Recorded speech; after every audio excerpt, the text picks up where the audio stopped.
Hello, everyone. I'd like to welcome all of you back to Ohio Exopolitics. I'm your host, Mark Snider. We've got Alexander Ramsey McCaig with us. We're going to be talking about the Billy Meier case and the Bible. And the Bible. And the Bible. Nothing like a fine French pairing of wine and a chicken bolognese. Thank you. There we go. Mark 7:20, he went on. What comes out of a person is what defiles him. For it is from within, out of a person's heart, that evil thoughts come. Sexual immorality, theft, murder, adultery, greed, malice, deceit, lewdness, envy, slander, arrogance, and folly. The might of the thoughts, not the good thoughts, though, right? The might of the bad thoughts. Yeah, they're just repeat negatively polarized thoughts that they push you in a bad direction. You know what it really does?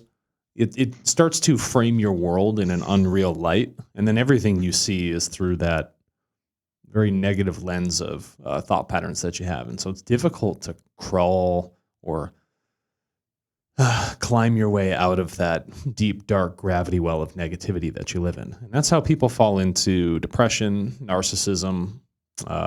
They fall into vanity. They fall into, any of those other, deeper egoic mental illnesses.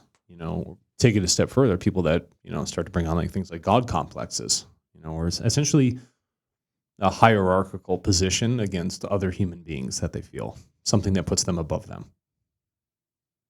So when we have these rotating negative thoughts, we tend to frame the world in a negative way. That's right. So because the thoughts are already unbalanced. So when you start viewing the world or anything that occurs, you're only going to see it through that light. So for people that are extremely religious, they'll see everything as a function of, God doing it for them.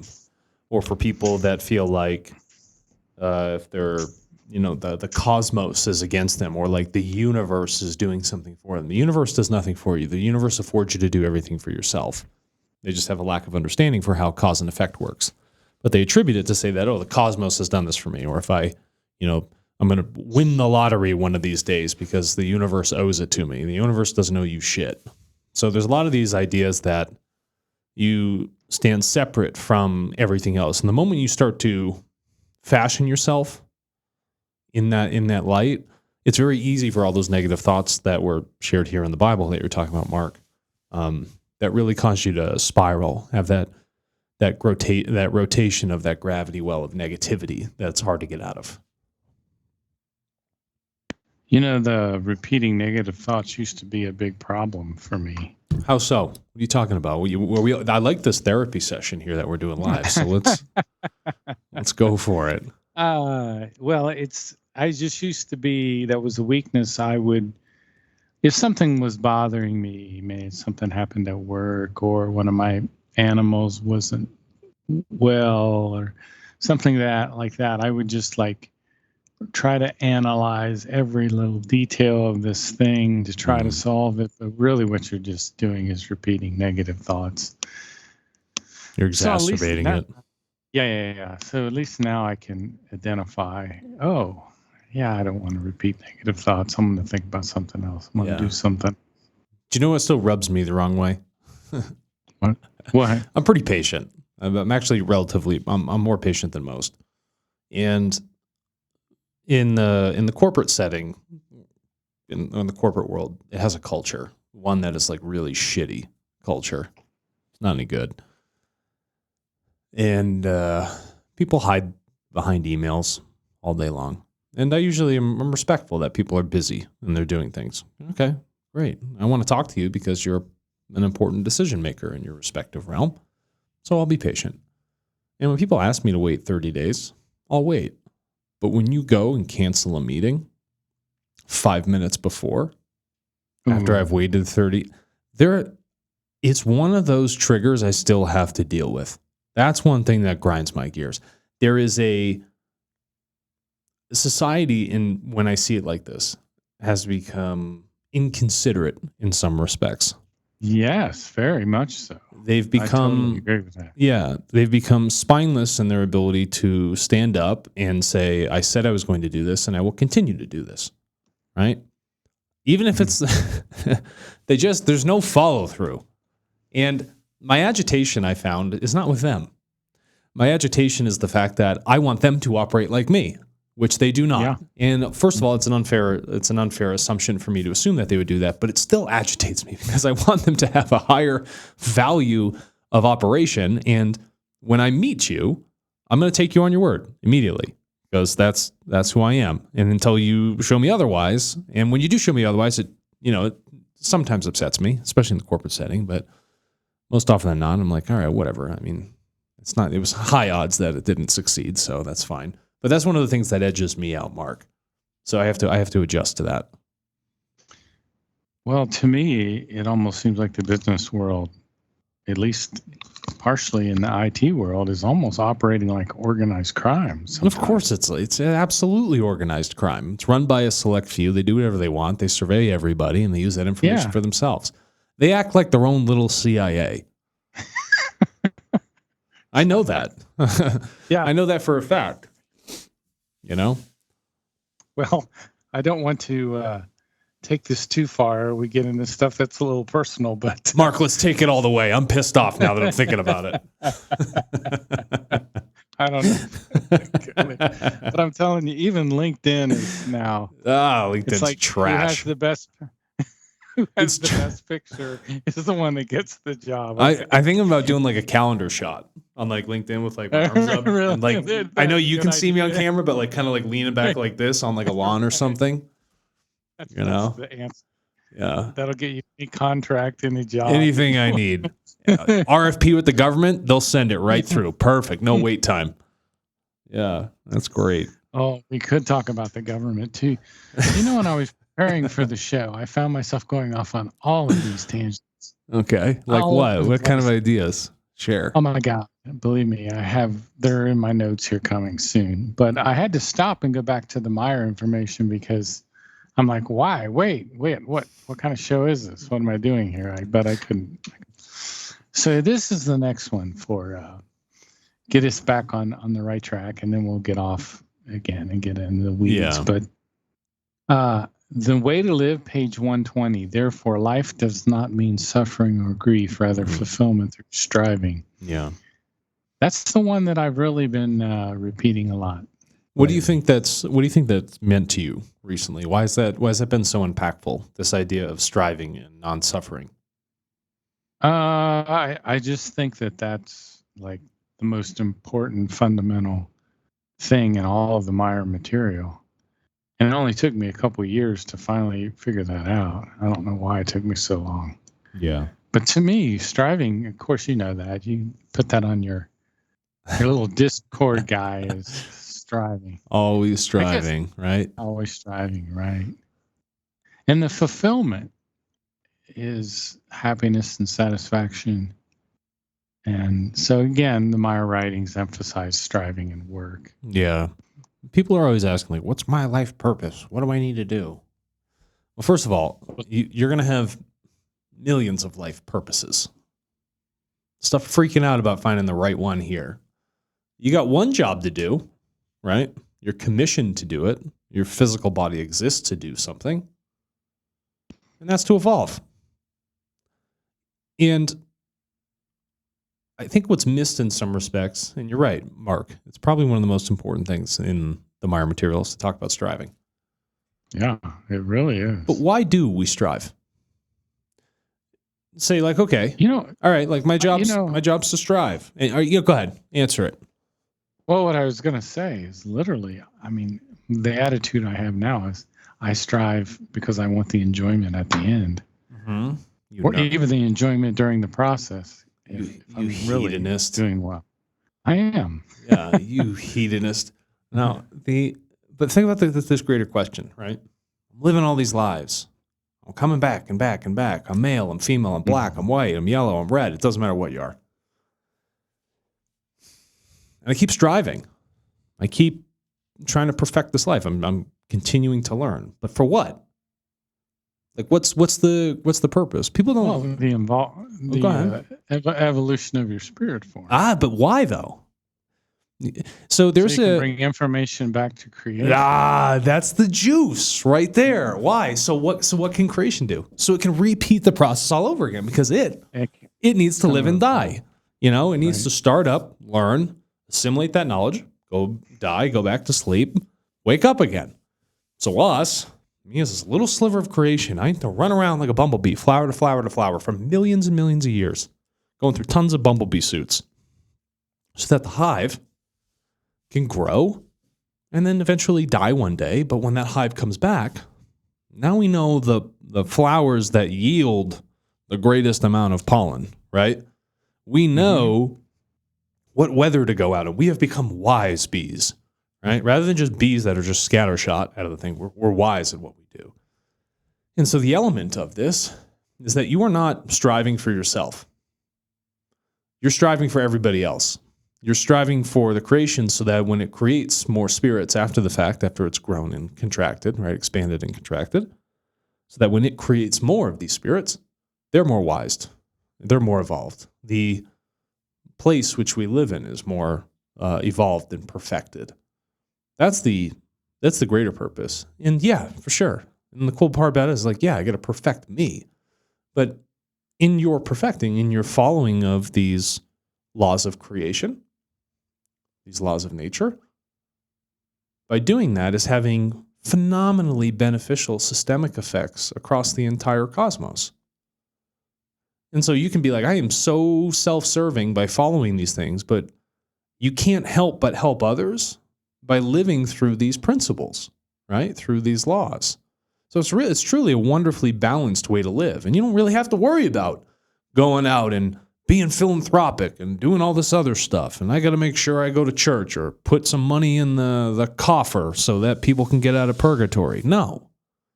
As long as you're acting and living in these principles as an example, your effect becomes quite beneficial for yourself and for all. And you don't have to really continue to think about all these other people being beneficially affected because it's a natural occurrence of what happens when you're in line with these laws of creation. You follow me on that, Mark? Yeah. Have you ever heard of the movie Jupiter Ascending? Oh yeah, cool film. Great film. Great film. Yeah. It didn't get it got a lot of gripe because people were like the acting's kind of blah, but the overall theme, great film. Yeah, it had reincarnation in there and the whole nine yard. There was I just thought that. Yeah, who's the Matt Damon? He was in a reincarnation film where these people don't forget their past lives and they become more wise, like on that next life. It's pretty cool. That was a cool one. Wow. And that one didn't hit theaters. It just went straight to. It's like one of those straight to DVD things, you know. The good movies, they either get bad reviews or you don't even see them. Well, people bury them because they're like, yeah, it's too much for society to deal with. Or Rotten Tomatoes is like, that's just not a good storyline. Well, it's not always about the storyline, but it's the principles which are being shared. It's the underlying value of the thing itself, not that, oh yeah, it felt like Star Wars. You know, it's written really well. It's like, I don't really give a shit about how it's written. It's about the quality of what's being learned while watching it. There's a film I just watched called The Creator. Have you seen this on AI? No. Okay, so artificial intelligence nukes Los Angeles. And so then becomes this thing where, you know, society was like, yeah, we love AI. It's doing all these jobs for us we don't want to do. And then AI nukes LA. First of all, LA is disgusting, so I'm not half opposed to it, but that's a joke. Everyone relax. But if you watch the film, you start to see how they create this bridge between an emotional intelligence of the artificial intelligence. It's becoming more advanced in some respects, and how the humans are aligning with it, and it becomes difficult to distinguish it. And by the end of the film, they actually have you feeling for the robots. You're kidding. No. Wow. And so it's not the greatest film in the world. It's a decent film. The CG is really good, but it's worth watching in some of those respects. And what's cool about it, if you ever saw the late 80s, early 90s, I think it was late 80s, Japanese anime film Akira, they took a lot of the elements from there, which I thought were pretty neat. If you haven't seen that film, you should watch it. It took them like, I don't know, maybe 10 years just to do all the art for that film. I could have that wrong, but Doesn't matter. Is it anime? Yeah, it's animation? anime. It's superb. It's absolutely superb. But again, it 10 takes on years. Yeah, could you imagine just doing art for For 10 years. yeah, on one Jeez. film? Yeah, that's cool. One project. Really amazing. Yep. That would be exhausting. Yeah. Anyway, I'm on a tangent. You got me sidetracked. That's my thing. I've got to watch it. Yeah, you got to. Careful. Back to Might Have Thoughts, page 34. That which is thought fulfills itself sooner or later. Sure. That is so profound. I can't even approach it yet on trying to explain it or elaborate or anything. Yeah. That's all I can do. Be quiet, I guess. Yeah. People feel that thoughts are intangible. Okay, it's a thought. It's a wave. But when you have a thought, it flies out of your brain really fast, like a super fast radio signal. Now, for us here on Earth, it's kind of like a closed system. We're stuck here, boots on the ground, got an atmosphere, things round, spherical. Doesn't matter which way you go, you can always end up at the same spot. Those thoughts have to come back. They have to smash into you. They have a beginning and they have an end, like everything else. But when you start to plant these thoughts, you're like sowing fields of ideas, sowing fields of energy on this planet. So, like as a thought farmer, you're going to yield the fruit of whatever you plant. And it could be bad plants. You could just be planting weeds, poison ivy, right? Venus flytraps. I don't know, anything like that. But, these things come back to you in time. So you ponder about the effects of thought. Even though they're intangible, they do come back to you. So if you're having negative thoughts and you're like, oh, I don't have them anymore, they'll come back. They fly right back around. You're going to feel them. They're going to hit you like a sack of potatoes in the face, right? Or a sock full of nickels, depending on the thoughts you're having. And hopefully they're good thoughts because they fulfill themselves sooner or later. Yeah, but not just good. Not just good. Equalized. Balanced? Yes. Equalized. Yes. Neutral positive. Yeah. Neutral positive. Because you want them to be neutral. You want them to be balanced. When they come back, you don't want them to jar you in any sort of direction. But the positive nature is the effect of striving itself. It's the right-hand push towards evolution. Okay, that's required. One thing we should probably, since we professionally go on so many tangents, another tangent would be Klaus Schwab. Have you ever looked into any of his stuff? Klaus Schwab, Davos, the German who runs the world. Yes, the executive chairman of the World Economic Forum. Yeah. He's like Dr. Evil, I think. Looks a little bit like him. You put him in that gray suit and give him that hairless cat. He has written a book called The Great Reset. Mm-hmm. And it says the typical person in the future will own nothing and be happy. They will eat bugs and they will live in a 10-minute city. Does that ring a bell with you at all, or is that too far out? Or? So this is, first of all, he probably had ghostwriters write the book for him. But Probably. Yeah, the ideas come from presentations that happen at Davos, right? And Explain Davos. Davos is an economic forum for, I would say, people over the world that have specific interests in the overall macro economy. So raw materials, banking, stuff like that. Any of the key executives or decision makers from all across the world show up to this place as a forum to have discussions. Now, when they go there, people give presentations. What's the future look like? What's the next industrial revolution? What does it look like for human beings? Let's talk about climate change, things of those elements. And then all these, rather wealthy people with very large resource control pontificate about how they can change things in the world. Now, for Klaus Schwab writing this book, he's probably heard a bunch of presentations on some of the issues for planet Earth. How do people get enough protein? What's a cheap source of doing blah, blah, blah? It's energy. 10-minute cities, right? You don't go too far. It's not necessary for you to do a lot of travel because then you have to have cars, and cars have traffic, and traffic has a carbon footprint. So stay within your city and everything else. So the design of these things, Mark, could say this person's in the interest of controlling the world. Yeah. But what these people have perfected in their minds, and not perfecting for the best, is perfecting this idea that the world should be completely driven by economics. That's the issue. And so everything they see becomes a principle of economics, and how they save things become economic principles. Oh, I can fix, population troubles by having, we can't slow down the amount of people, but we can slow down what they eat. We can change that so it has less of an impact on the earth, or where they get the energy from, or how they choose to travel and tour and do those things. Everything comes down to this somewhat measurable idea in an economic sense. What is the yield of a human being? Right? And then from that yield, what secondary and tertiary effects does it have?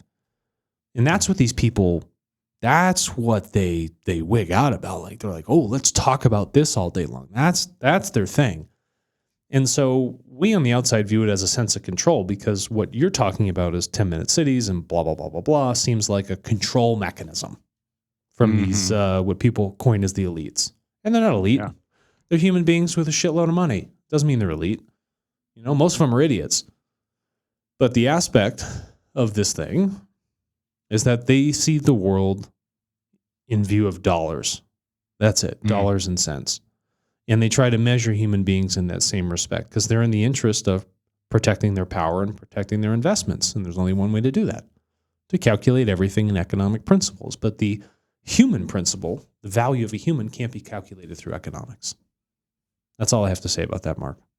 That was an interesting take. You had a very balanced take on that. I've met these people, Mark. You've met Klaus Schwab? No, not Klaus Schwab, but I meet people that live in those circles. Okay. Oh, do you? Wow. And power is I don't know. People get obsessed with it, right? Oh yeah. And I can imagine. When you start to amass lots of money, Mark, it's very easy to completely attach your identity to it. So the power spectrum between this idea of wealth and personal power become interlinked, like church and state, when you just got to keep them separate. But we, as people who are relatively poor compared to these other asset-rich people, we view them then as these great, powerful figures because they have all of this money. But in truth, they're not very powerful at all. Now the Playaran don't even have money. Well, it's unnecessary. So at a core level, all right, we'll get into this. You have me on a tangent. At a core level, money is necessary for one thing here. It's a calculation of energy. Okay? We do not have good systems to generate energy so cheaply, so freely, that a calculation for it wouldn't be necessary. So what do we have to do?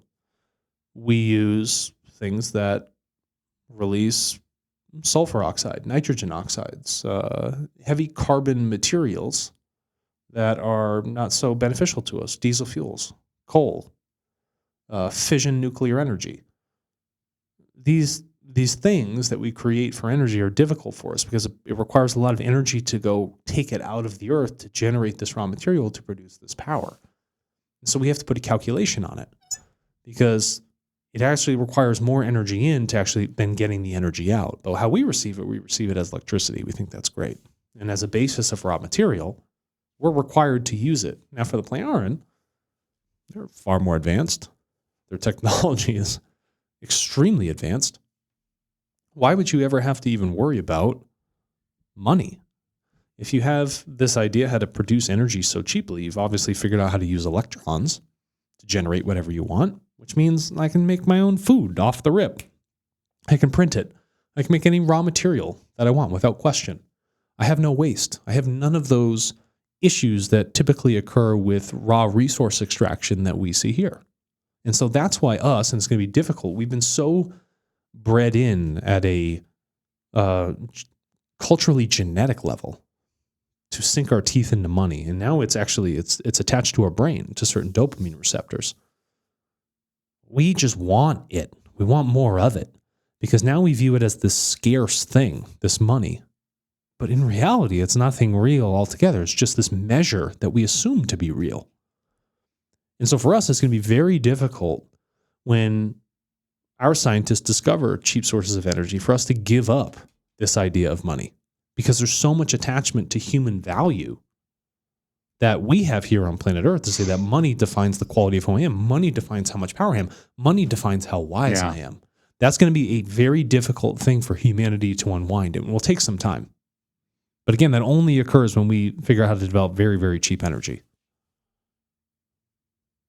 I think what's happening too is that the people with the most money, the really powerful billionaires, are they're more powerful than governments now. Yeah. I mean, governments as a whole are weak. Governments are extremely weak. You want to know why? Because they're run by idiots, all of them. Oh, I tell you, a lot of them are. I didn't realize that until within the past few years. Yeah. But a lot of our elected officials, oh my goodness. Not even ours. In every corner of this planet, anybody who's in the government has been elected there by the people. Not on the quality of their consciousness, not on their level of spiritual evolution, not on their ratio of what it means to be a good human being, but strictly on some sort of strange social merit, right? They can be absolute jackasses. And then when one gets themselves in, what do they want to do? Well, I don't want to leave this office. This is a good, cushy position. I want to surround myself with other people, that keep doing the same thing. So they push that narrative forward. So governments as a whole are not powerful, right? It was a great film, V for Vendetta, by the Wachowski siblings. They don't call them brothers anymore because they've had sex changes. But really? Yeah. In V for Vendetta, they talked about this thing where, people should not be afraid of their governments. Governments should be afraid of their people. And it's a very apt thing to say. I mean, the French have realized this. They've had quite a few revolutions. Mm-hmm. The United States did it once against the British monarchy. But we've lost these ideas because the narrative has become so strong with governments having all this power. And the rich people do have a lot more power than governments, because governments are reliant on these rich people to deliver resources so the government can do their thing, so they can get voted back in. And so they're propped up, not because they're rich, but because they help support people who are idiots to keep them rich. You see what I'm saying? Mm-hmm. Yeah. The other big thing that I ran into this week in my studies was that the CIA has been caught feeding disinformation to both the Democrats and disinformation to the Republicans. Listen, that's crazy. No, it's not crazy. It's not crazy at all. The CIA is this independent actor within the United States. They don't give a shit who the president is. They don't care about anything else other than maintaining their own power spectrum. They are the ones that decide everything. They can write everything off. Their technology is bar none the best. They are the ones that drive the United States in most of geopolitics, and they're so good at hiding themselves in plain sight. And sometimes we did that. They don't even care. They're so far down their own rabbit hole, they could give a shit. They really don't. This one guy from the CIA was interviewed by James O'Keefe, and I don't know whether the CIA guy knew he was being filmed or not during this discussion. Oh, but it's just, they don't give it. They don't give it anything. They give it. Why would you care? They don't. They can do whatever they want. They don't care.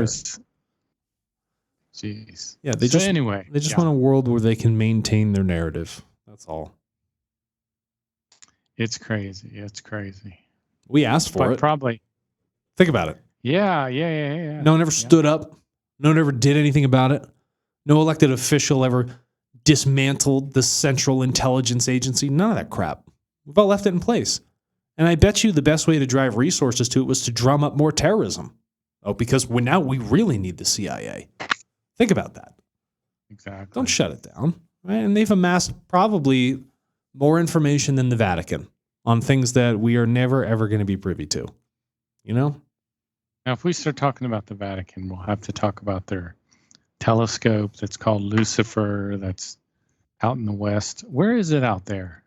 The Lucifer telescope? No, you're making me look this up. You haven't heard? Maybe we do need to talk about this. Yeah, bring it up. Go ahead. Tell me about this. Lucifer. Okay. Da-da-da-da-da. Oh, it's in Arizona, Mount Graham. Mount Graham. Yeah. Why do they call it Lucifer? Because they worship Lucifer. These freaking guys, they do. I don't doubt it. The Vatican's weird. And they've spotted something that's coming this way. Yeah. Who knows what it is? Who knows what it is? Have you ever looked through a telescope, Mark? Big one? I used to have one when I was a kid. No, big one. Big one. No, not a big one. These things take computer images. People think that they're like real-time view, like a TV screen. That's a point you make. Yeah, what they do is like these larger optical arrays like this have to layer so many different images, and it takes a while of looking at one specific spot. And when people spot something, scientists or whoever's running the thing, they see a speck, and then they have to track that thing over time. But the way the public receives it is this momentum is that we have this massive fucking asteroid coming to blow up the Earth, and we got to do something about it. It's going to be here in 5 minutes. We have bad concepts of distance when it comes to space. We have bad concepts of size when it comes to space as just normal society. You know, none of this stuff is actually shared properly to educate people. I agree with you. I bet you we don't really know even how big our own sun is, really, for sure. No. It's an estimate. It's a gross estimate. It's a gross estimate. There's a difficulty here with there's physicists at the national labs. You got Sandia and Los Alamos National Labs, really smart physicists. They have constant debates about something. Can I share something with you about the sun? Sure. So we have this inverse square law. You heard of this thing? Yeah, definitely. Yeah, so as things expand out further, they essentially dissipate in power, all right, radially as they go out. Now with our sun, right, heat, if I'm far away from a candle flame, I would feel less heat, correct? Well, yeah. All right. Well, on the edge of the sun, we got this thing called the photosphere. Now, for them, what they can't figure out is that this most outer edge of the sun, why is it hotter than the layer that's underneath it? It's further away from the core. They can't figure it out. Can't figure it out for the life of them. They sit around eating their ham sandwiches at lunch. Can't figure it out. It's burning hotter. It's hotter at the edge. Doesn't make any damn sense. It's completely against all the laws we currently have in physics. That we think we know. Oh, yeah. We assume to know. Yeah. Mark, you got me just like flying around. You want to talk about Ozempic now? You know, now might as well. No, wait. We haven't finished the sun thing. It's very interesting. So they're having these knockdown, drag-out fights about why all the time. Can't figure it out. The corona is so hot. Yeah, it's funny. These, the photosphere. Yeah, these guys in the weapons department comes up and they're speaking with the research department, and they all have other jobs, like, I don't know, depleting uranium, blasting stuff with neutrons here, measuring this. But what do? None of them, regardless of how specialized what they're doing, can figure out how this damn thing works. Not a clue. It's very interesting. Yeah. I think the other thing, I don't think we understand how our atmosphere is heated. We don't really have we don't really have a clear handle on that. What do you mean? Well, like you said, the part that's farthest away from the sun there is hotter. Mm-hmm. And I don't think we really understand the process, the true process of the light leaving the sun, hitting our atmosphere, and heating things up. I don't think we have a clear understanding of that. Probably not. Whole process. People just think, Now they say they do. They do. I mean, but I don't think it's accurate yet. I don't think we have the whole picture. Here's a crazy thought. You ready? If I light a fire, Mark, just a regular one outside burning a couple logs, and I take it 100 miles out, okay? Mm-hmm. Do you think you're going to be able to see it? You won't see it and you won't feel it. You won't see it, won't feel it. You want to hear something crazy? That's 100 miles. The sun is 93 million miles away. Right. Do you feel it when you walk outside, its rays? We do. You do. We think we do. Do you see it with your eyes? Yes. Think Yes. about how fucking huge that thing actually is. It is. You Is can't it? even conceptually think about we how can't. big that damn thing is at 93 million miles away. I can barely see things at a mile away. Yeah. Right. And So I'm going to take that either 93 million times. Come on. Are they lying to us, or do they not really know how far away it is? Maybe it's closer. Oh, no, they know how far it is. They measure it for how long it takes the light to come to the Earth, right? So we know the speed of light. It in some takes respects. 8 minutes, right? About 8 minutes. Yeah. I think the light to get here. Yeah, it's around there. But I suspect there's something about this whole process we don't understand. Of course there is. There are big gaps in our knowledge. Yeah. Somehow. You know, how would I say this? A light particle. Is a light particle hot? No, it's just bright. Just bright. Yeah. So it's not all the light particles that are hot that are smashing into me. Where's the heat coming from? I think that's probably your question mark. That's a great question. That's what you should have on a t-shirt. Question mark. Where is the heat coming from? You get it? You see what I'm saying with your name? The question mark? Well, isn't it interesting? If you ripped all the atmosphere off the Earth, it would be cold as hell here. You know what I'm saying? It would be like the moon or whatever. It would. And the ultraviolet radiation would strip away organic material so quickly. So quickly. Mm. What happens is the heat is being generated through these waves. Okay? When they interact with atmosphere, the atmosphere moves around like this, and then starts to rub and create frictions, and then the heat's generated. And the thicker that atmosphere is, the hotter a place can get, because there's more of that stuff rubbing around. It's more compressed. That's why if I'm on top of Everest, the air's thin. Doesn't get hot up there. Yeah, but the sun can burn me very quickly. Isn't that odd? No, actually, it makes kind of sense, right? Because you have this protective barrier of atmosphere. So there's a reaction that's occurring of the radiation itself, outside of this idea of heat. You're actually technically closer to the sun, Sure. but you're colder when you're on Mount Everest, right? Yeah, that's good because there's less atmosphere. But the sun's strength is even greater because there's less of a protection from a thick atmosphere.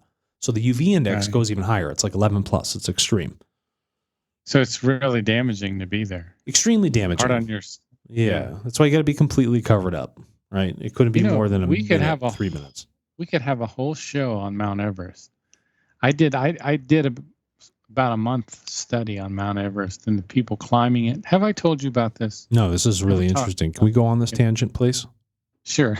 We're going to run out of time real quick here. Yeah. Because I studied the guys that climb Mount Everest. And some of them, I think, really have almost like a mental illness. Sure. Yeah, they go up, supreme athletes.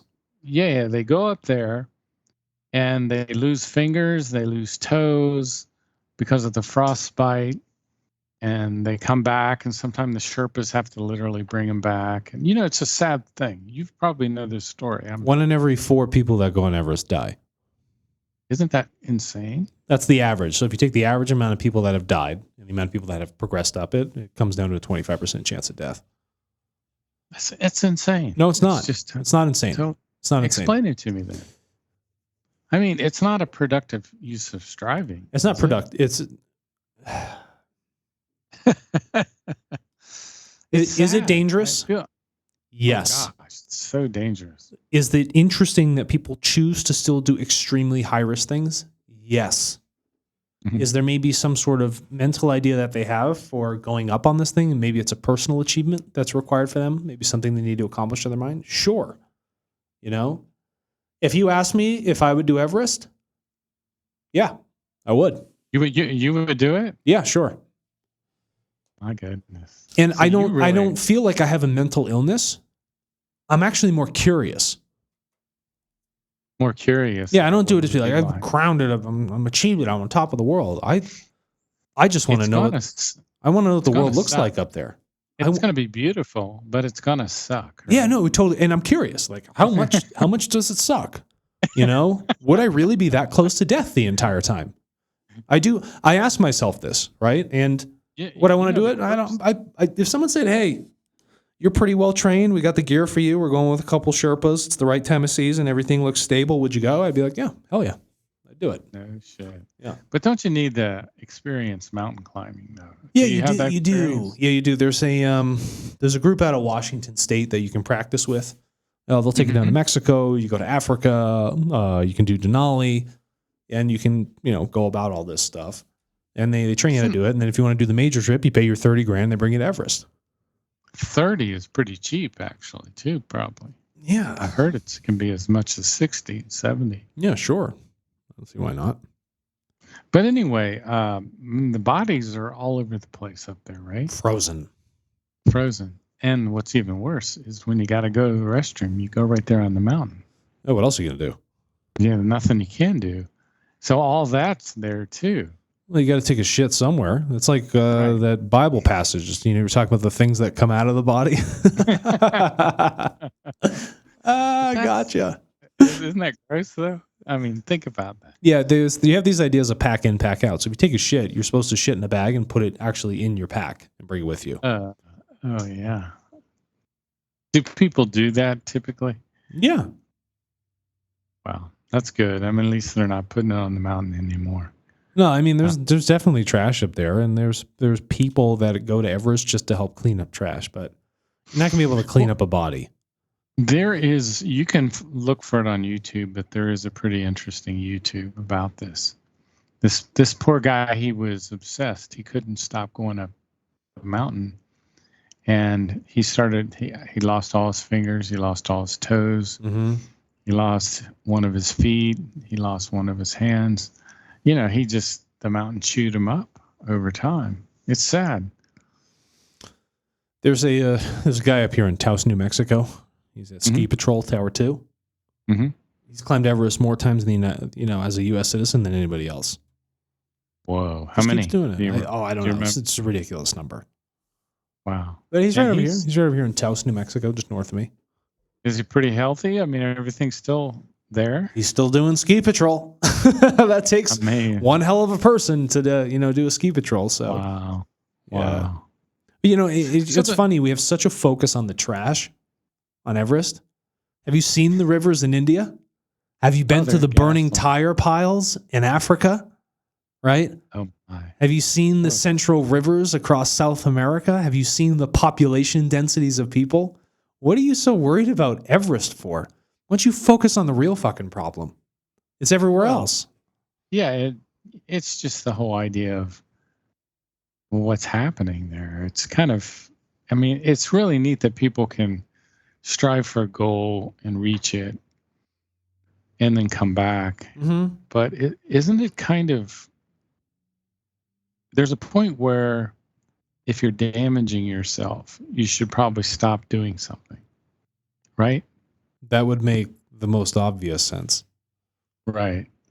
But it's not always easy, right? Well, let me ask you this, Mark. Sure. Some respects of my job are like mentally damaging to me. It's stressful. I believe it. But my job it's important. Not because I coined it as important, but people all over the world rely on certain respects of what I've done. Awesome. And it's important for society. But it's painful and damaging to me. But I still do it. One of these days I'll have to talk more about some of that. Yeah. It's interesting. I think you're right, though, that there are certain aspects of working and that you can be damaging. Sure. Is it mostly related to pressure and stress? Probably. I mean, cortisol definitely kill you over time. I'll tell you that. But what about when people are and they need your help? Like their life is being threatened. You're probably going to get hurt saving them. Are you not going to do it? Because it's high risk. You're going to do it. Good point. You're going to do it. There's a thing we have. You have to take it. Yeah.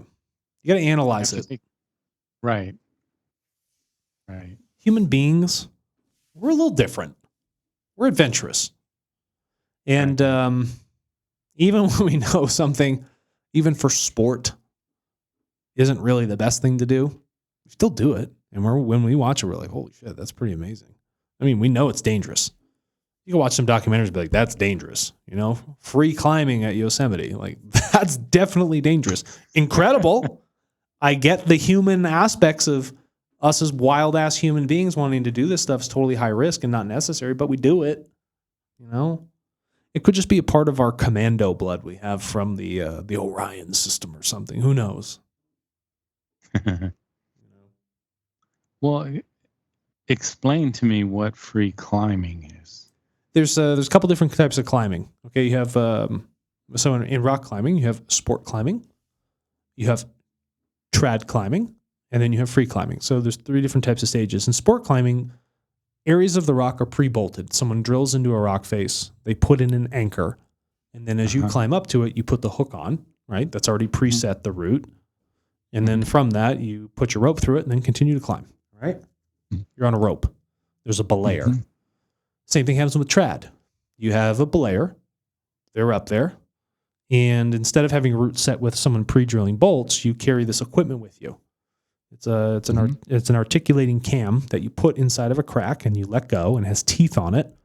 It creates a pressurized hold, almost like a bow that goes into an animal, and you can't be pulled back out. So it does that in the rock face, and then you take the same route, and you got the belayer, and you're on a rope, and you make your way up. Free climbing is different. Free climbing says there is no preset route. There is no belayer. If you fall and die. There's nothing else. You're climbing under your own strength and skill set, about said rock face, wherever it is. And that's it. There's nothing up there at all to help you, really. No. So I the best climbing I've done, I've been at like they call it a 13, right? Around that 13 level, plus or minus. The holds are tiny.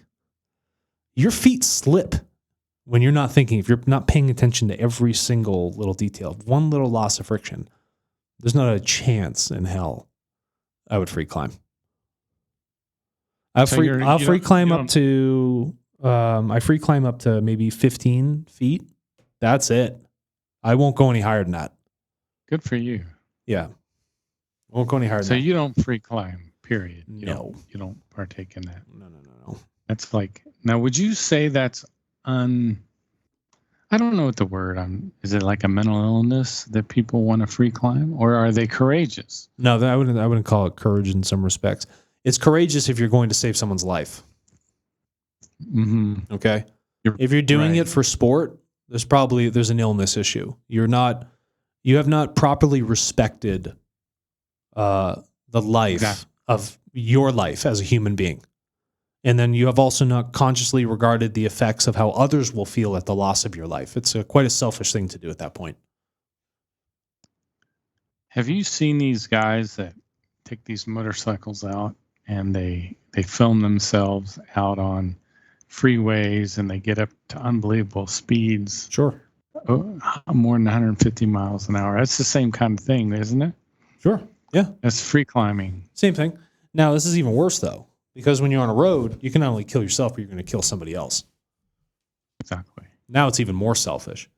I've seen, people in Boston when I used to live there, they crashed in the tunnel, going under Boston on the 90, and their body's completely cut in half.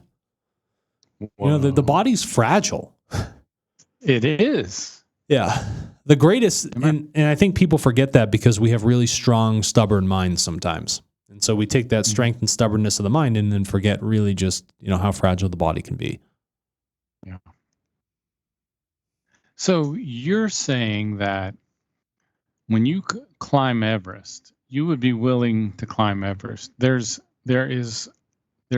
are things there to help you, right? These little things they've pounded into the rock face in the correct places.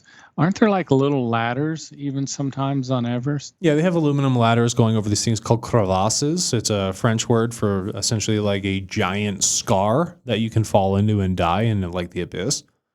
And they have preset lines and stuff like that from the route. There's a lot of people that take Everest. If someone asked me to do it, but yeah, I'd probably do it. But are there other mountains I'd prefer to climb? Yeah. The danger is isolation, really. In case something does go wrong, hospitals aren't near. You don't always have a helicopter with you, right? So the issue is that when you make mistakes, you're probably going to die. Not because of the mistakes, just that nobody can get to you fast enough. But from your perspective as an experienced climber, you're saying that Everest is a reasonable risk. It's a reason, right? For me, it's a reasonable risk for my curiosity. Okay. But That's free climbing is no. ridiculous. Yeah, no. it's so That's stupid. A big no. That's so stupid. That's far more risky than doing Everest. Well, see, you're more of an expert than me. See, I kind of lumped them all together. They're not even close to the same thing.